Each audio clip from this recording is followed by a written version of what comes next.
question qui me vient, parce que du coup, enfin, apparemment, enfin, j'avais entendu ça, je sais plus dans quelle émission, que du coup, 50% des gaz à effet de serre étaient dus à l'élevage, qu'ils soient intensifs ou extensifs.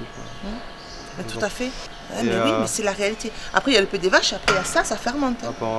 ouais. Alors là, plus il est humide et moins il est méthanogène. Si tout le monde se met à justement avoir des exploitations comme celle-ci,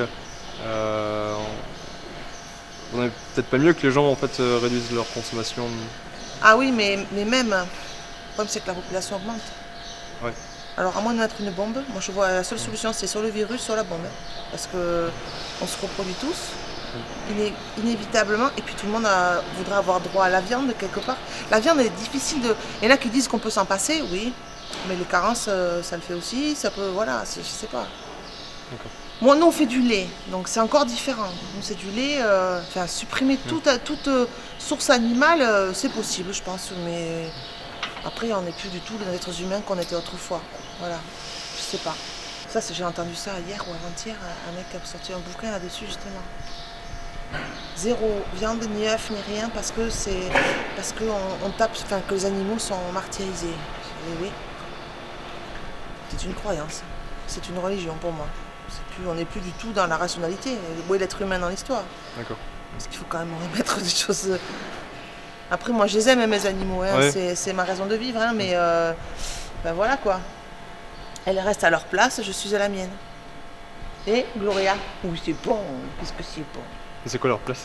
Leur place, quand on est éleveur, la mission, c'est nourrir le monde. Oui, ça c'est sûr. S'il n'y a pas les éleveurs, vous n'avez pas tout ce paysage que vous voyez. Mais moi, je pense que l'impact humain par rapport au béton et aux maisons est quand même plus important que tout le reste, en fait. Que l'élevage? Ah ben l'élevage, il a un impact, mais je suis persuadée que le béton en a beaucoup plus, quoi, par rapport à la viabilité des abeilles et compagnie. Même s'il y a on entend qu'à Paris, les abeilles sont bien mieux que dans la campagne. Enfin, nous, on le voit, les maisons, elles avancent. Hein. On grignote on perd un département tous les 7 ans, quoi. C'est énorme. Mais personne ne dit rien, c'est normal, parce que tout le monde veut son pavillon, tout le monde veut. Ouais. À un moment donné, avant de taper sur l'élevage, il faut quand même avoir. Et par rapport aux déchets, vous avez des. On a Il une va où? fosse. Ouais. C'est pas un déchet, ça. Enfin, Ça, c'est des noble. déchets Hein. Il faut, là, ça va choquer, je sais pas, n'importe qui, de les voir en logette. En fait, comment dire, la ferme des 1000 vaches est peut-être la première ferme où le bien-être animal est le plus respecté. Ah oui. Ben, le problème, c'est que vous ne faites pas de lait avec un animal qui ne va pas bien. Et ma sœur, mettons, qui fait du super fromage, par contre, et du super lait aussi. Donc les vaches, elles font 3 km des fois le matin, 3 km le soir et elles repartent la nuit. Ouais. Donc ces 3 km, elles ont passé à marcher, il est perdu. Je veux dire, elles ont méthanisé, elles ont machin, elles ont un truc pour rien. Et est-ce que c'est du bien-être de les faire marcher?